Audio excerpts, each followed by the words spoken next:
How did two friends save hundreds of civilians? How did one restaurant feed tens of thousands in a besieged city? What does a former entrepreneur feel while recovering the bodies of fallen soldiers every day? What is life truly like under Russian occupation? And most importantly, why is the Ukrainian resistance impossible to grasp without understanding the role of ordinary people like you and me? You're listening to Explain Ukraine, a podcast by UkraineWorld, an English-language media outlet about Ukraine. I'm your host, Volodymyr Yermolenko, Ukrainian philosopher, editor-in-chief of UkraineWorld, and president of PEN Ukraine. This episode features a conversation held at PEN Ukraine in late February with the authors of the book Dark Days, Determined People, Stories from Ukraine Under Siege, written by journalists Bogdan Beny and Orysia Hrudka. Part of the Ukrainian Voices series, the book was published in English by Ibidem-Verlag and is available on Amazon. You can find the link in the description. The book brings together 20 reportage stories documented between 2022 and 2024 across Ukraine. Originally published mostly by Euromaidan Press, these stories capture the lived experience of Ukrainian soldiers, volunteers, artists, students, and children. Explain Ukraine is produced by UkraineWorld and brought to you by Internews Ukraine. Before we begin, a brief reminder: you can support our work on Patreon. Your contributions are vital as we rely on crowdfunding to sustain this project. You can also support our volunteer missions to frontline areas where we deliver direct aid to civilians and defenders. Donations are welcome via PayPal. All relevant links are in the episode description. Now, let's begin.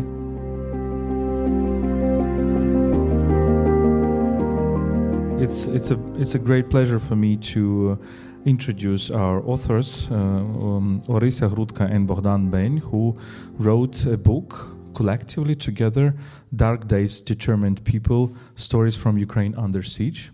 Please welcome.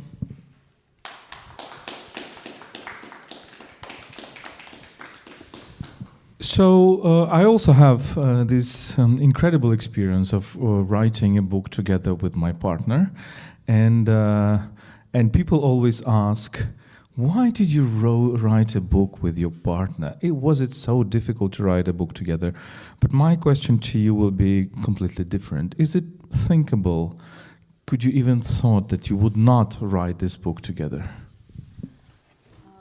First of all, like this. Okay. Good evening, everyone. Thanks for presenting us. And that's a good question because, first of all, it was unthinkable that we will write this book at all. We didn't have this plan. And actually, when the full-scale war started, Bogdan was working for Euromaidan Press as a journalist for several years already. I was not. I've been writing book reviews and working for Kritika journal, doing completely different stuff, still writing, but in Ukrainian. But when the full-scale war started, this very day, we started writing for Euromaidan Press together. I wasn't employed, but I became a journalist for this media outlet. And we didn't, as I said, we didn't have this plan to write this book, but we've been in Scotland when the full-scale war started, and 2 weeks into the full-scale war, we came back to Ukraine because we had this feeling that we need to cover the war on the ground, to go to the places, especially after Kyiv and Chernihiv regions were deoccupied. We went there, and it was very natural to work together because we are used to it, and it was. I don't see any problems actually. Like when you write it together, you can just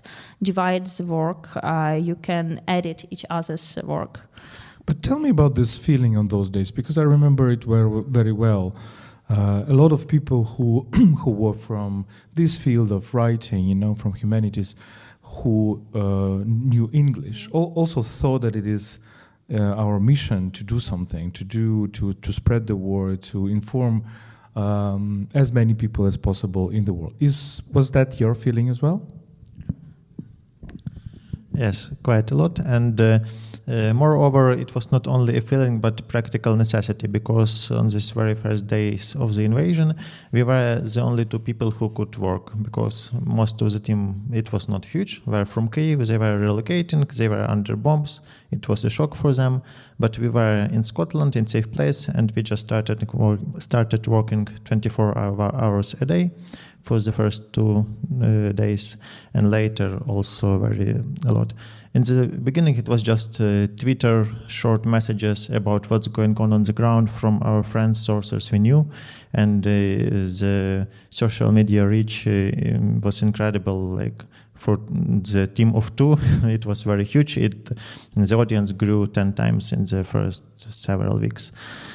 And later, when we came to Ukraine, we started exploring stories already told on the ground, places, events, people, and that's how the idea of the book actually emerged during these trips. I remember those days very well because I also had UkraineWorld, which is a big friend of Euromaidan Press since Euromaidan, actually since 2014, and we have more or less the same idea. And I remember losing connection with one of our journalists for several days, and it was, of course, a big story and big worry. So there is a preface by Miroslav Marinovich, the honorable president of PEN Ukraine, and I'm sorry.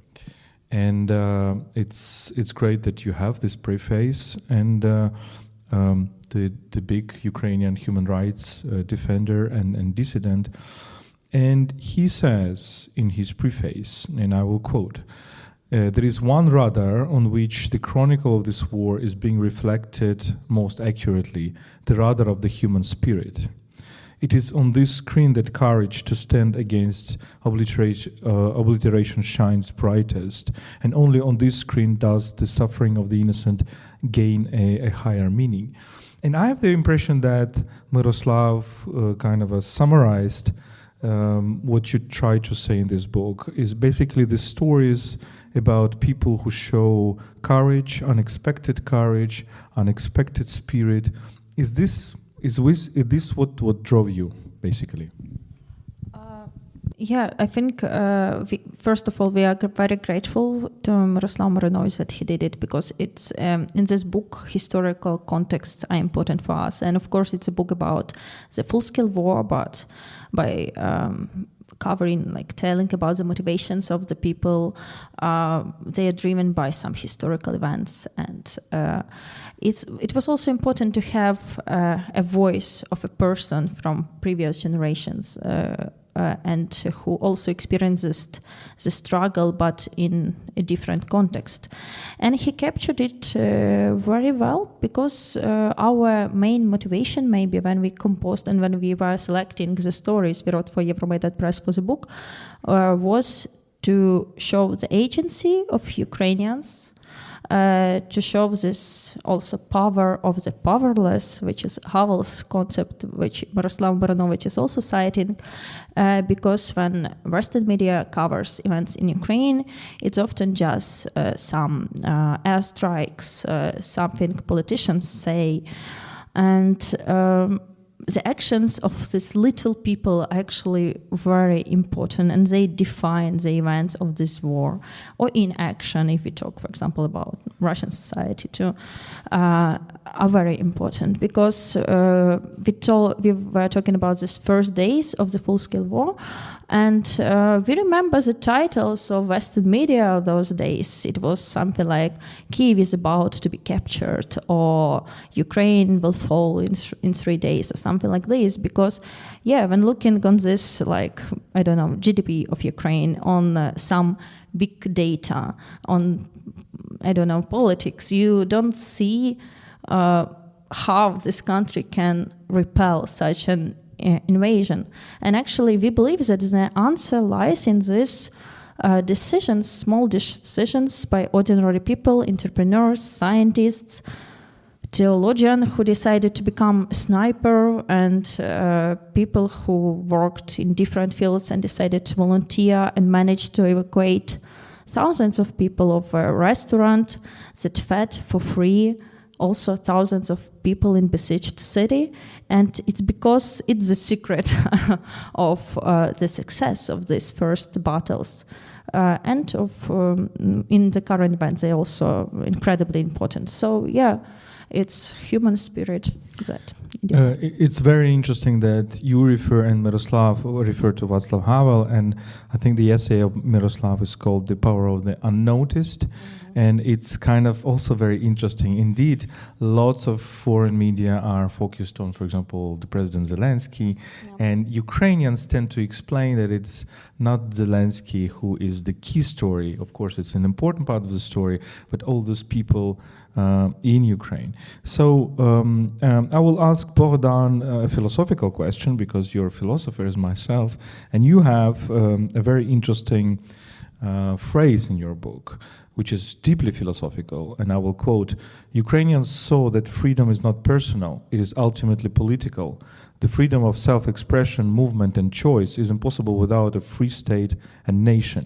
And I think this is a very strong message, but it also goes against many expectations that people from outside of Ukraine have, because for example, in Europe, people tend to say, well, individual freedom is an absolute, value.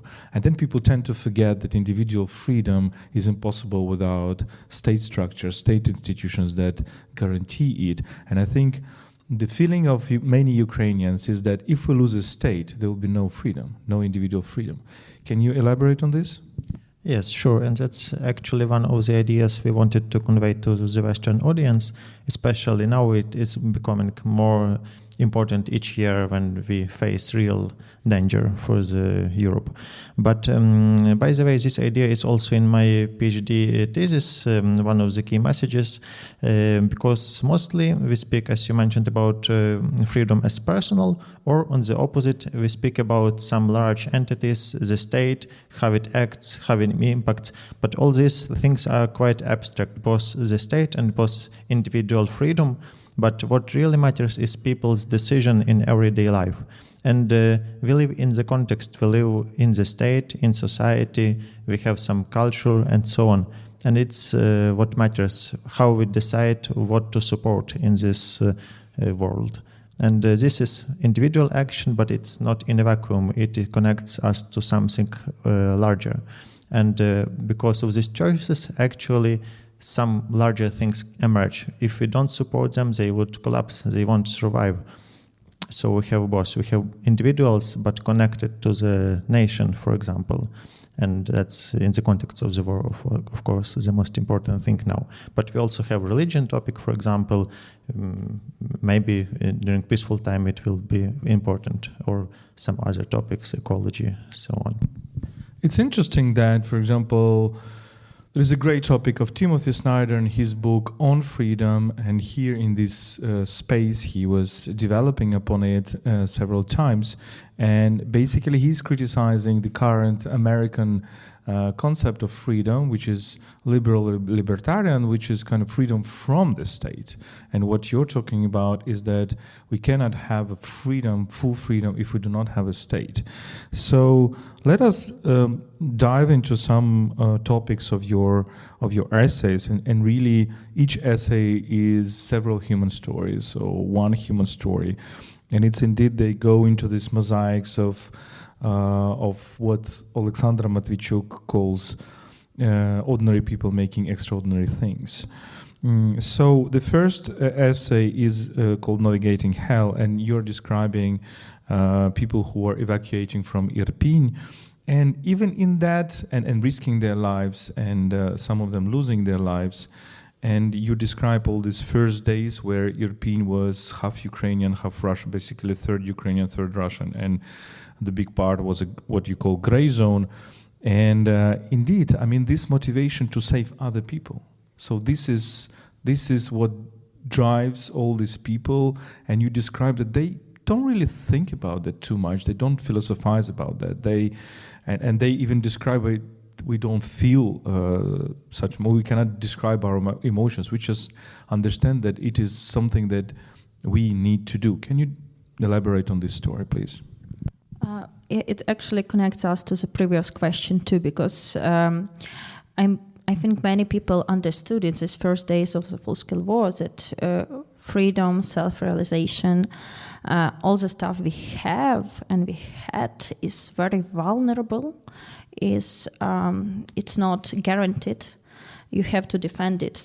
It's like maybe a step back, but not a step backward, because actually it's how things are, and it's quite difficult, I think, for the Western audiences to understand this. And actually, I can relate to that, because before the full-scale war, I was also more focused on quite different issues. I took many things for granted, but then you understand you need to defend some basic concepts so that everything else could be possible.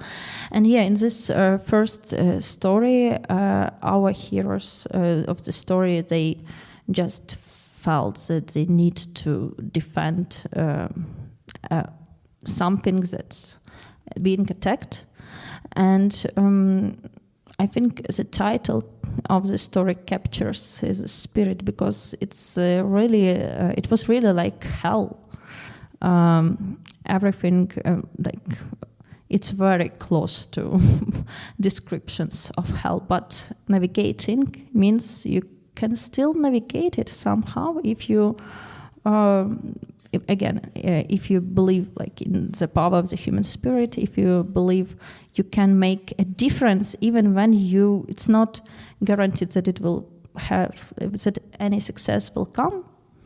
We also have in the next story one of our heroes, Volodymyr Yermolenko, who then was just a part of a territorial defense union. Now he is a deputy minister of defense.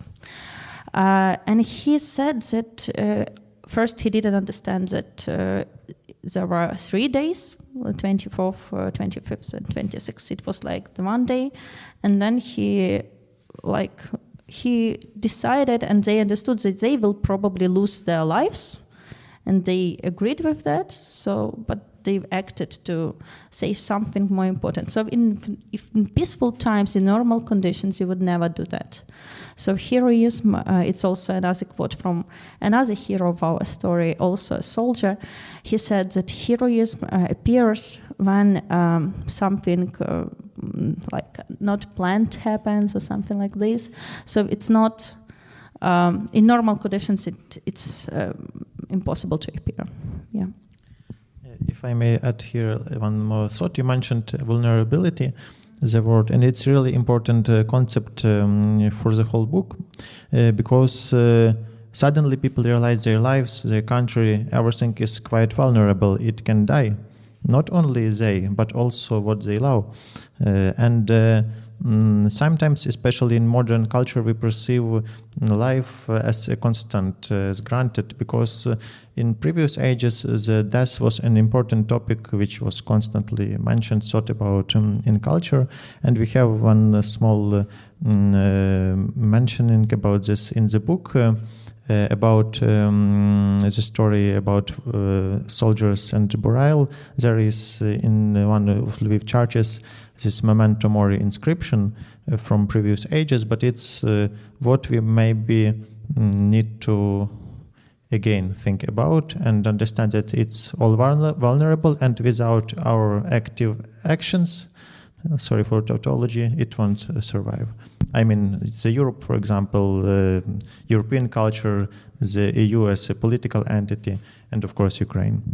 Absolutely, I also share this idea of vulnerability, and fragility, and I think this is the start of the new thinking about life, because if we look at the level of degradation of empathy that we see in today's world, one of the hidden ideas of people who hurt other people is that, okay, but we know that we all survive, and you will survive this, and people are eternal and they are not mortal. And as soon as we understand how fragile we are and how mortal we are, I think it's getting much in a different way.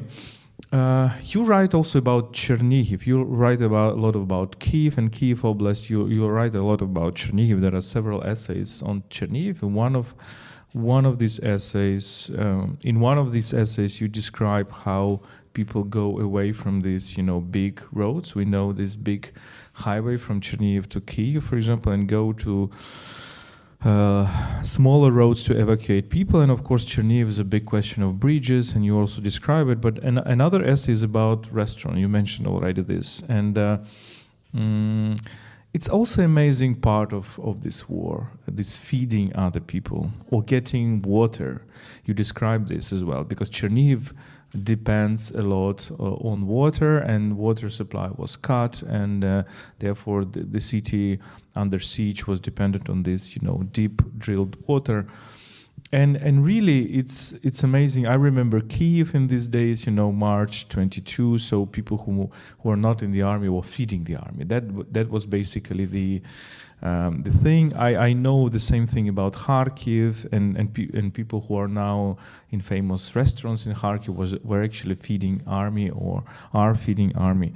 How this idea of food and water that suddenly became scarce, that suddenly become a deficit, how important is to think about compared to a situation when everything is fine and food is well supplied? Okay, I will start. First of all, it's like this food topic, as you mentioned, it's important in the context of war, but it's also for Ukraine in general, because we know the story of Holodomor, and it's quite maybe symbolical that this Oleg Bibikov, owner of the restaurant, he came from the central Ukraine, which suffered very much from Holodomor, but he was like inspired by this idea of restaurant and of feeding people. And if you there is a photo in the book, and we were there in his basement. It was like a huge managing center of a command center, so to speak. So this restaurant actually functioned like a military organism in these days, because it was strictly organized and everyone knew their place and how to work, like a hive, so to speak. And so it was very impressive how people could, in the matter of days, self-organize around this idea of feeding others. And there is one more story about the Chernihiv region, God-forsaken villages, and it's also conveys that these villages are very small, very really forgotten by everyone, but they became in the center of the global attention. For example, Yahidne. And in this story, and different stories actually in this chapter, also like topics of food are very important, because there is a story of a farmer, of a farmer's family that lost half of their cows. They were killed, basically, or left to die because of the Russian attack. So 60 cows were dying slowly because these farmers were locked in a basement, and the son was tortured. It's also very terrible when you just imagine that. But despite this, 2 months after the occupation, they started sowing season, and I remember working there in this field, and they said, okay, we cleared most mines, but be careful. And it's also so, it demonstrates this determination of people to still continue doing good for others, to feed others, to continue what their mission. Actually, this topic of food and water, when you said this, I immediately wanted to continue this list with light and warmth. If we take this recent tactics of Russian terror, because when it was like soldiers' foot on the ground, they could attack this like basic resources which are absolutely necessary. Now they can do it. They cannot do it actively, and they attack it from the distance. They can attack energy system, and taking. And if we just think about these words, light and warmth, how important they are as like concepts. Just like even if you think about them practically and metaphorically, because they also take this feeling of safety.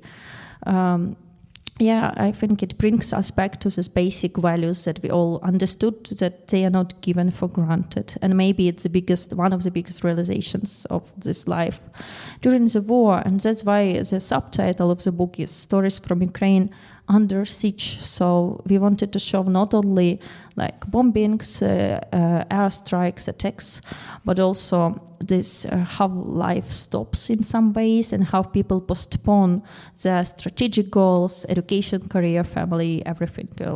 Lots of things we've planned to do before the full-scale war started. We have to stop it to defend the very possibility of things, of basic things, of everything else is possible.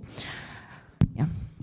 Why I'm asking about food, because I think this is Bohdan, you mentioned Holodomor, and I think it's all kind of on the back of our minds, because the way how Russian army treats civilians with food also shows how they're depriving people from dignity. You mentioned Yahidne, peasants from Yahidne described how, well, either they were not fed at all when they were in the basement, or they were given food that was uneatable. And I also remember stories when in Kharkiv region villages were encircled as during Holodomor, but people survived during thanks to their savings, food savings. And also the attitude of Russian army to cattle, right, to even to poultry, which for Ukrainian peasants, it's kind of they're part of the family. They're like their children, and how this depriving and just killing a cow sometimes presents a huge, horrible memory for Ukrainian peasants. And here I come to a bit different topic. You have a very strong essay which is called "How's It Going?" Where you describe a person who is called Yuri, who is collecting bodies of the fallen soldiers and civilians and who is driving them to the morgues. And of course, this is a very kind of difficult profession, because you need to identify bodies. Sometimes it's not bodies, just parts of the bodies. Sometimes, as you describe, it's just ash and not the bodies. But the title is "How's It Going?" and you start with his conversation with his neighbor, who is completely out of that, who is completely distant from the story, as if the war is not happening to him. And this is, of course, also a topic you described as determined people, but not everybody is the determined people. How you feel now, because we often are asked, what is the spirit of Ukrainians? And we are saying, of course, the spirit is strong, but we understand that there are different people, and there are some people who are completely passive. How do you feel it now? I wouldn't say we feel it much different, but what matters is actually, so to speak, numbers, resources, and time, because we are limited in our resources and in our people. And this story, how is it going? It shows every death, how painful it is, and how this person who drives day after day for these bodies to pick them up, how he perceives it. And it's, of course, human point of view, very important. But what you asked about is actually like a more general question. And what is important here is, again, this topic of fragility, because those people who are active and who contributed to the cause of Ukrainian victory, they are, of course, not all 30 millions. They are maybe 1 to 5 millions. They are on the front line, and they are coming class of them each year. And that's what is important to tell our partners, because somehow it is perceived that Ukraine will stand as long as it takes, and it will, but what if we are just physically, what if we physically end? What happens next? And that's what is maybe more important to emphasize now when we see these Russian attacks on energy system and so on, that people's spirits are strong, but people are still can die, and that's important. And it also surprises me that still, like, the major question of the foreign media is, what's your spirit? As if we are just spiritual, creatures. And, well, yeah, our spirit, I always respond that our spirit is okay. The problem is with our matter, with our bodies, with our lives, with our energy system, with everything. And it's, of course, very fragile.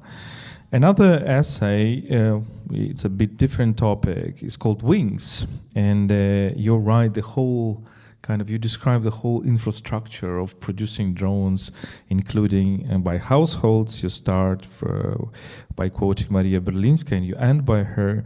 And you basically describe, I think, what many Ukrainians know and participate in is like the whole country turns into kind of a big factory. Can you elaborate on this? Can you elaborate on this story, how we not only defend ourselves but also produce the means of defending ourselves? Maybe I will start from a little bit a different point of view, because now I work in a military company, actually a big factory, producing lots of weapons. But it's not in your kitchen, right? No, it's a really huge factory, although it is dispersed as many factories, of course. And what's incredible here is that Ukraine has developed hundreds of these companies, many of them large ones, and hundreds of thousands of people work there. And it all emerged in a matter of 4 years. And the book tells about the middle of this process, like a 2-year mark, when we still had a lot of volunteering effort, a lot of decentralized, for example, Druk Army initiative, which provided 3D printed parts for the army. It all was and remains really important. But now it also grew to a higher stage with developing industry, and it's what Europe can and should use for its own protection, because it's what it has, the most powerful military industry. And I am very happy that this year it has become the first year Ukraine was included to EDF, EU program, which provides large funding for the companies. And it's only EU countries plus Norway plus Ukraine. So we are already de facto EU member in this one case. Not even UK? UK is out? Yes, UK is out. So I hope it will also extend to the full EU membership eventually, because we have this possibility. Our people proved that they are good not only in fighting but in producing things. But it's very important what you say, and maybe Orisia, you will continue. But how do you feel that Ukraine do you feel that Ukraine is now perceived less than a victim, which you need to help, but as an asset in Europe's defense, without which Europe cannot defend itself? Is it changing a little bit? What do you feel? Yeah, I think so. And we see it in like numerous examples. For example, this recent news when small Ukrainian unit just was able to win over huge NATO units because of the drones of using them. In drills, not in real war, yes, training. Of course, not in real world. It was all just set up. But still, I think in many cases we see that our experiences is being perceived seriously, but it's not in all cases, but it's slowly changing. And basically it was the goal of this story to show that we have experience to share, that there are many things that Europe can learn from us, because we talked about vulnerability a lot, and it doesn't mean in any sense that Europe is not vulnerable. It's as much vulnerable as we are, and they can't prepare. Of course, they don't want to prepare, and we didn't want to prepare when we didn't know if it will happen or not. I mean, it's a full-scale invasion. But I think it's changing, and it's important to talk from this strong position and to talk about all innovations we have, because they really surpass many innovations, like military ones in the West. Another innovation, if I might say in this way, but I would say it's deeply connected with pain, is in your essay Second Life, in which you are describing the prosthesis, right, and all this process in people with amputated limbs. And but why you call it Second Life? Because you describe how these people often have the wish of life and the energy that probably ordinary people don't have. Can you elaborate on that? Yeah, maybe I can even read a very short excerpt which explains why it's Second Life. But another reason why it's called Second Life, because it's the name of the prosthesis center, which is there, but it's less important reason than that. And I will read a conversation between a worker at another actually, but it's still at a superhuman center at the clinics who does prosthetics, and a soldier. So she asks him, "Had you ever run a marathon before your trauma?" "No," he replies. "Have you ever been to the mountains?" "No." "Have you ever played golf?" "Never." "So why are you doing all of that now?" "Because I could be dead. I realized that I could have died without having accomplished so many important things. Now my second life starts." And it's also we talked about this value of life as a basic value. And people who've been on the edge, they start feeling how important life is, and some simple things in our lives are. You start appreciate what you have more. I have the same fragment in my notes. Actually, that means that I read attentively your book, and it's very, very strong, indeed strong essay. But it shows in a very practical terms that this metaphor that is also very, very important for me, and I think for many Ukrainians, that basically when you are meeting death and when you're facing death, it's very often that you feel the intensity of life even more than when everything is granted, as you say. Yeah, it's like this memento mori, but I will step a little aside, because you keep calling the stories essays, and it's interesting. I think it's a mixed genre, but we ourselves didn't define it as essays, maybe, but maybe they are. So it's interesting. It's just because I have a very limited number of words to describe literary genres, but they are reportage. But I think you include into this reportage like these lightnings, philosophical lightnings, which makes them essays, in my understanding. Maybe it's like just an interesting to know how it's perceived. Yeah, I just remembered a funny story, small one, but it's important in this context. We live close to a rehabilitation center in Lviv, another one than this in the book, and our small son often walks with us there, and there are soldiers without limbs who have prostheses. And he now plays often like a doctor, that the doctor will take out a leg if it's pain and will replace it, and things like that.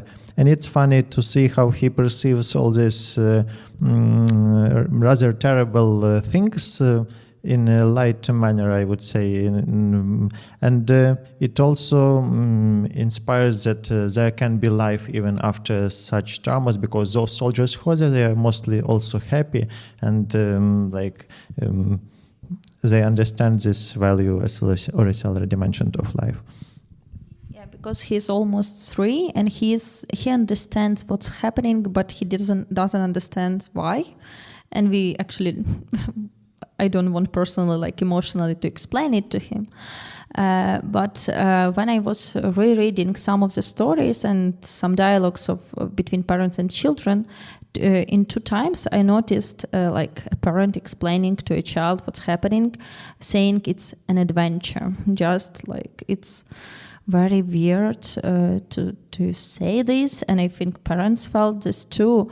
But how else you can describe it to a child when it's like 24th of February 2022 and you need to go somewhere? So one father said to his 3-year-old, I think, daughter, that the adventure I've been telling you about has begun. The Orcs have invaded, and it's Yeah, but we also have like a serious story in this book about the trauma, even several stories maybe on children this war has. Yeah. I will ask 2 more questions, and you're welcome to jump in to ask yours. One of the questions is about my friend, whom you call Sniper Theologian, Yuri Chernomorets. And I, of course, know his story, and I admire Yuri. But probably you tell this story also to our audience, but because not everybody meets a theologian who supplies sniper rifles to Ukrainian army, but while being a very good theologian and philosopher. Yeah, it's an incredible story of his, and I think it brings us. So he is theologian, a professor of theology who had some training as a teenager or a child with sniper rifles, and he is really good at that. And when the full-scale war started, he signed up for the territorial defense and took part in very difficult battles in the Chernobyl exclusion zone and near Kiev, and he tells these amazing stories, like which read as a thriller maybe. But it was interesting to speak with him from the perspective of philosophy, because he could like elaborate on many things in this perspective. And I think his story overall is about ethics. It shows how different maybe ethics is in Ukraine, because in peaceful times you perceive death as something, or killing as something which is like unacceptable in any ways. And during the war, where there is war of aggression, in some cases you understand that killing is a necessity, and it's also changes the perspective so much. And he describes, for example, a church that didn't want to supply weapons at first, but you talked about this lack of empathy, and these people, they genuinely were interested in what's happening. And if you really are, if you don't just close your eyes and say, like, it's a conflict, they can resolve it somehow, but if you really read and see what's happening, you learn about all the atrocities. Even if you are a church member, you start to understand that giving a weapon is it's something good, because it saves innocent lives. I think Yuri's story is really like a powerful one, and it's interesting to, when we talk with the readers, many point out his story. It's like it grabs attention, and I personally think it's because of this it's different perception of ethics and like approach to death, to killing. My last question will be about the last essay of your book, and it's called "The Song That Will Last," and it's about Taras Kompanichenko, our great musician who also performed in this space many times.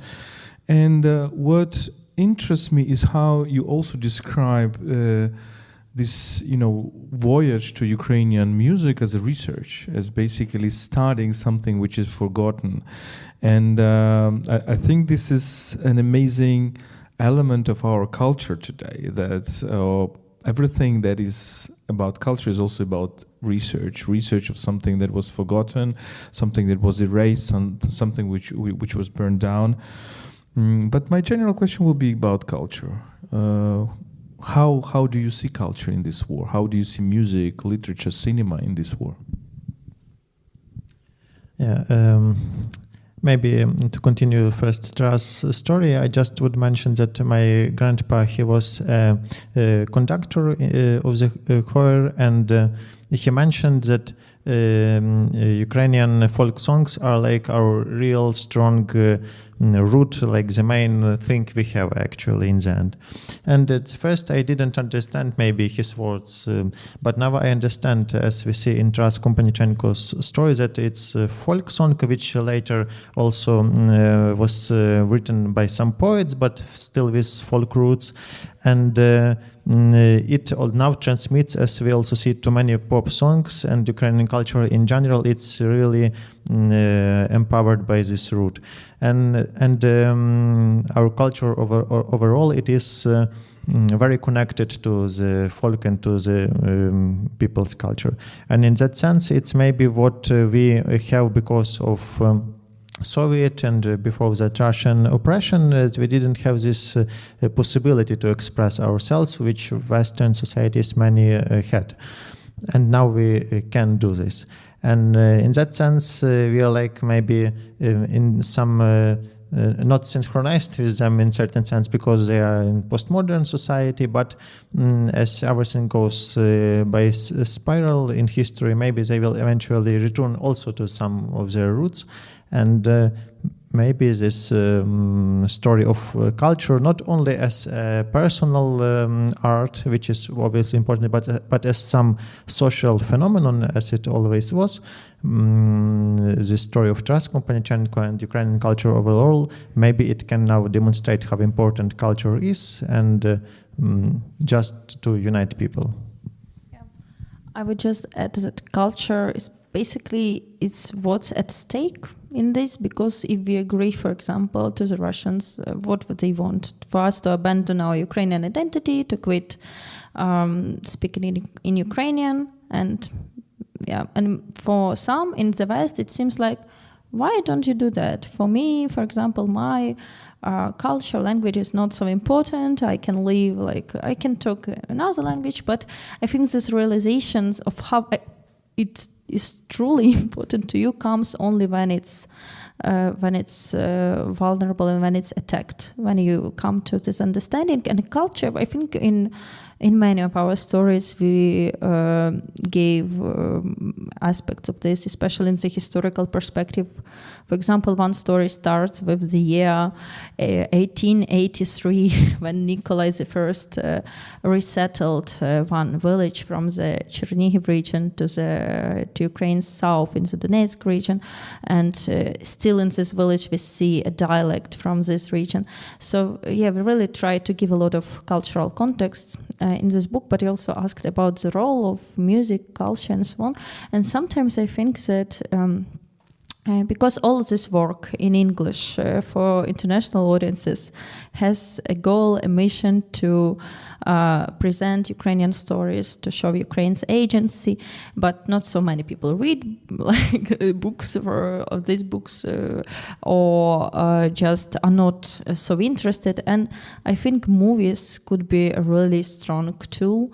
And I remember I was in the US, it was like a visit for Ukrainians telling the world about the war, and it was before the elections, just weeks before the elections, and we visited Trump's supporters of the center of this supporter. It was a very tense conversations with some crying from the Ukrainian side because it's difficult to explain. He didn't know everything, but he was, as a person, generally interested. He didn't know anything, but he was interested. And what he said, I love movies. There are no movies like about Ukraine.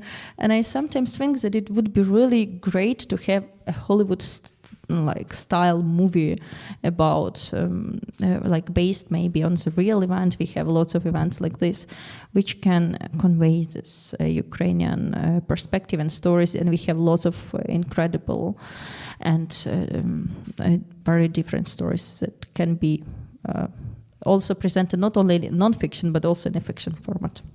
Yeah, sometimes I think that if just people take one of your stories, it can be a movie. Just you need talented people to do it. And if you take lots of stories from Ukrainian history, if you take, for example, one story of one writer and make a movie out of that, I mean, what we do not lack are stories. And very often these stories are very tragic and painful, but there are stories. And I will pass the floor to you, to the audience, if you have questions. Okay, my name is Corey. I used to work at Euromaidan Press as well. What's up, guys? But, okay, so my question is, it basically trails off onto what you guys were talking about now. You have so many stories in here. He was calling them essays. But can you tell me, if you had to choose one story, just only one, to make a movie, what would that story be? I guess to each of you. I need to see the table of contents because it's a very serious question. We will choose Yuri Chernomorets and ask Roman Catholic Church to pay for it. Yeah, I think actually this could be a good story, but maybe like cinematographic one, like the one which is good for film, would be Navigating Hell, because it includes very like a lot of this details. It has humor in it, in a lot of funny events and tragic events mixed, and because of our interviewees were very they like described it in very nice details, it can be very easily converted to a movie. Yeah, it's the story I would pick. I thought quite similarly the story The Road to Life, which is about Chernihiv but also about evacuation of civilians.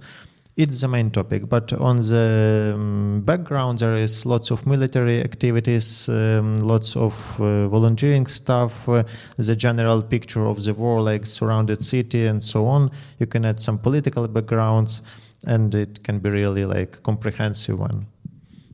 And look, this title of this last year's movie, One Battle After Another, it's about us, it's about Ukraine. So, I mean, really, we have already everything to do it. More questions? Yes?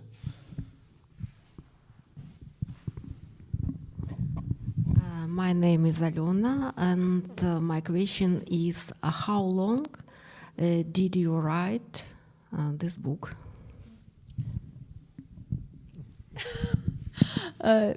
So initially we wrote stories for the media outlet, for Euromaidan Press. They were actually shorter, and when we had an appeal or a suggestion from Andreas Umland, the editor of the series, to Euromaidan Press, not to us personally, if we can collect some of the articles we wrote into the book, and we saw like potential in these stories written on the ground. So because we have also analytics, we have interviews, but we thought that the stories are best for this. But we didn't know then that how much we would need to rewrite the stories, because it's impossible to Google anything when you read the books. It's not comfortable, at least.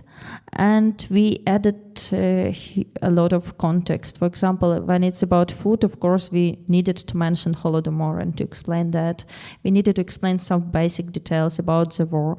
So it took maybe this rewriting, because writing process of each story is, you need to go to places, it takes several days. When you need to write a story, it takes a few days, but rewriting process of the stories which were ready maybe took several months. So we were working simultaneously, but we were more focused on editing the stories and rewriting them.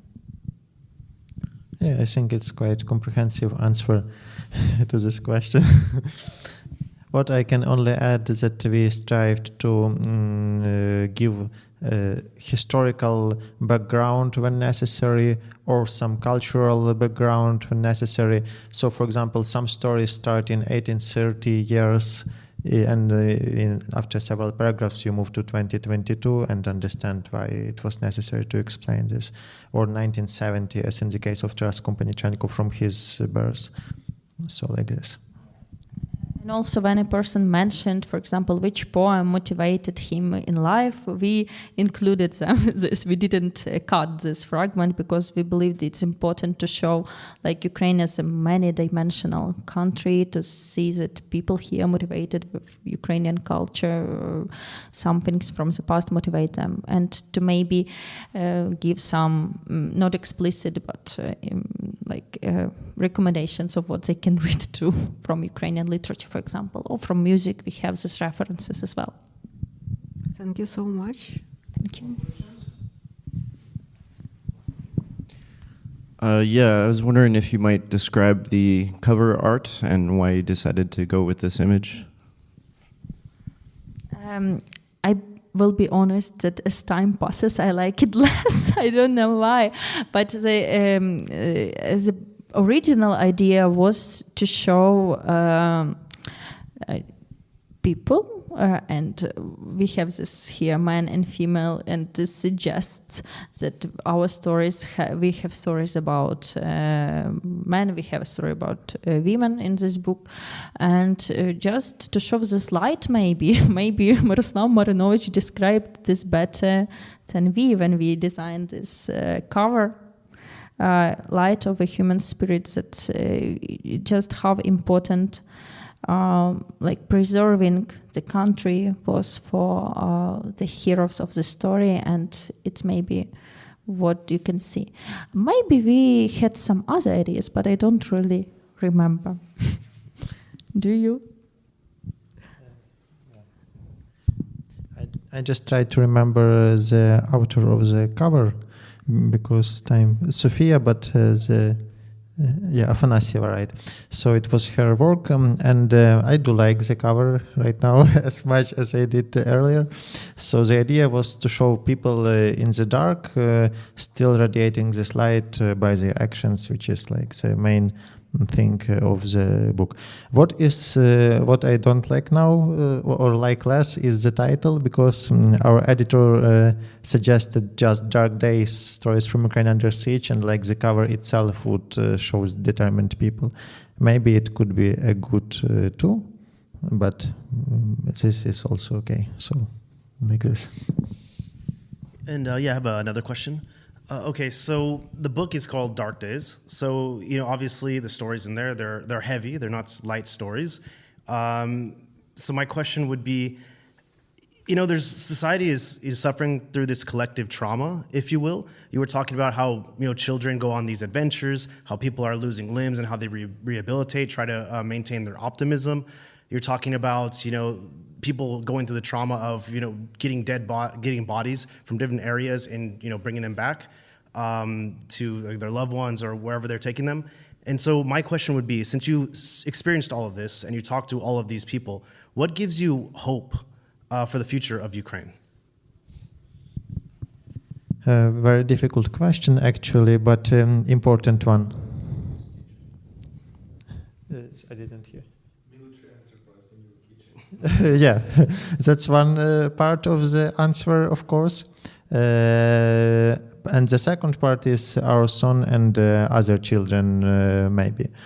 That's what is really important, because obviously we need weapons, we need strong army to protect the country, but we just need the life to continue, because the war has already lasted for 4 years and we don't know how long it will last more. It can pause, but then it can start again, which is like one of the possible scenarios. And it's important not only to have a strong military, which is like the main thing, but the second priority, so to speak, is to learn to live in these conditions. And that gives hope. When we see, for example, the construction going on in Lviv, there are many buildings, new ones, and on the one hand we understand it's because many people were relocated to the city, but on the other hand it shows that people stay in the country and they don't want to go abroad, and there is some hope in this. And when we go to, for example, today I was traveling through Fastiv train station. The train station was recently attacked, but there is already a new coffee shop there just to give people coffee. And some small things like this, that what gives hope. Yeah, for me, historical justice is important, because when you know how many generations of Ukrainians contributed to this struggle, and actually if we look at the 20th century, they were in much worse conditions and starting points, and the support of from abroad was much less. But they still did incredible things, and I think this motivates a lot. And Miroslav Marinovich wrote, actually quoted remark here, that in dark times bright people are clearly visible, and despite the fact that the stories are very dark, indeed the conditions are dark, but it showed all of us something we couldn't believe would happen. I think if in 2021 we were asked what will happen if such a full-scale war happened, no one would say about this like incredible resistance. It just happened as it is. In fact, like the consequences of their actions, but combined, it all has a difference.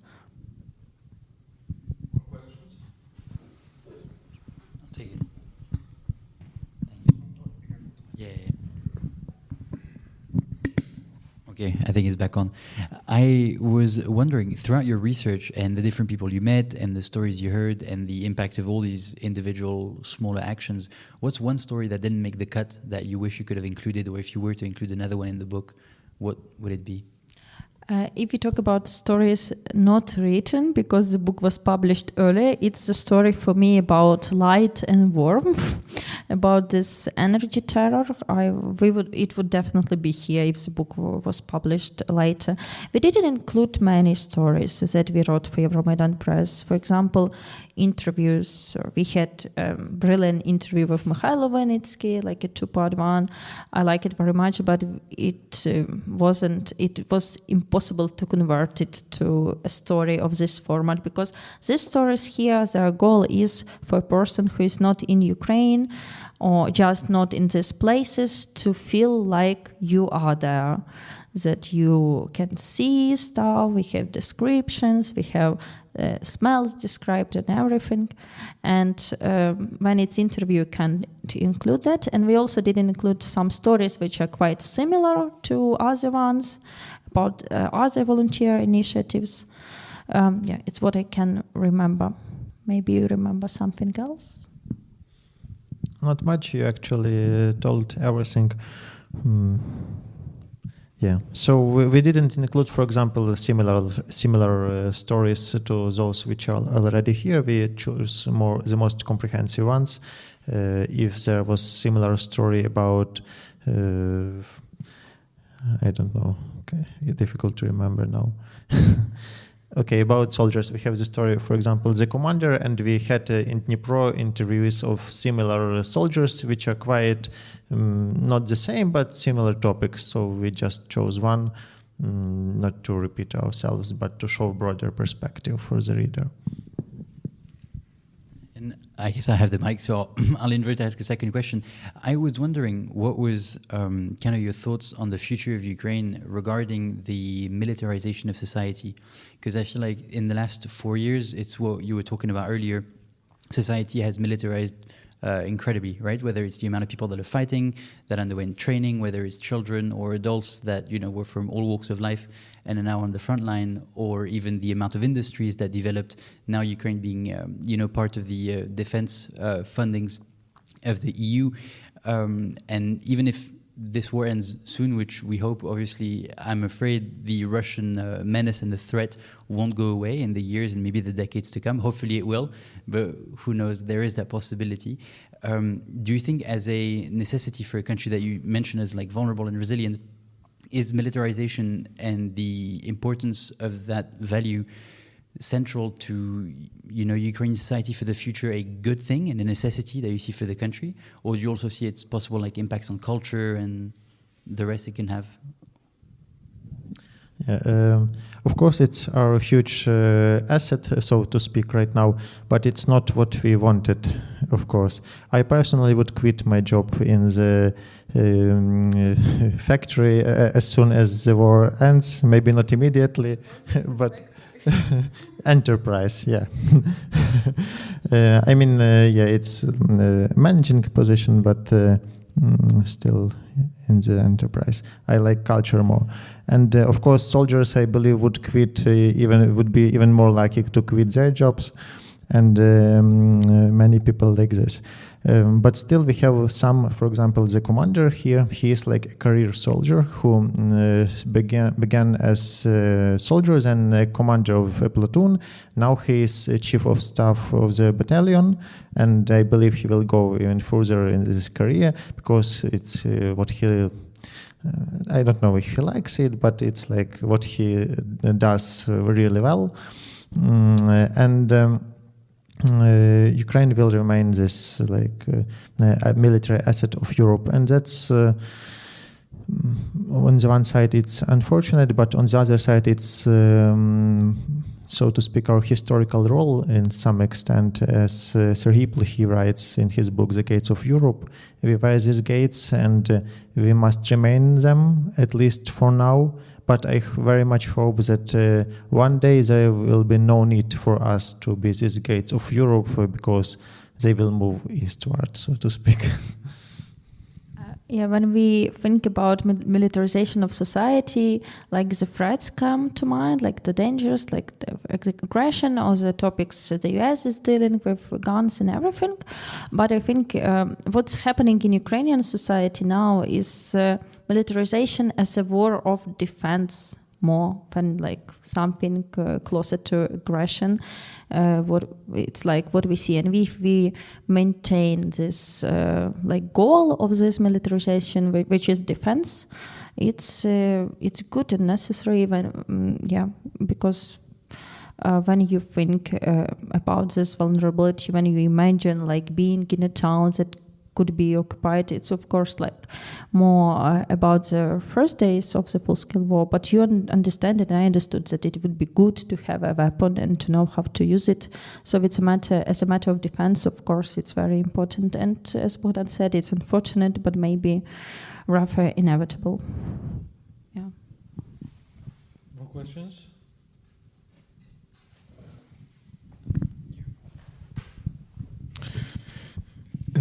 Just to follow up, some people think that Ukraine is not militarized enough. And this is also a very important topic to discuss. Maybe my last question. If you think about a new book written together, what would it be? Actually, one evening it was, I don't know if you remember, it was a long time ago, but we even recorded an audio recorded. We had an idea of some essays about Ukraine. I remember there was something about hutory. I don't know how to say it in English, like remote huts in villages or something. And we had several essays ideas. We had some kind of inspiration, but we didn't return to that audio recording ever. It's like 1 year old or something. Yeah, so maybe it would be some essays again, but we also both interested in practicing a little bit fiction. Me more shorter form. Bogdan has a long novel which he's rewriting his entire life. For now, probably not for further. So I don't think it's possible in fiction to do something together, but who knows? But maybe some non-fiction books, some essays or stories. Yeah. Yeah, you already answered. So we had also an idea of the book of the interviews with some famous Ukrainians or just interesting personalities who could explain. But it's like a book, but it's rather a collection. Yeah. So maybe essays, it's what one day will come.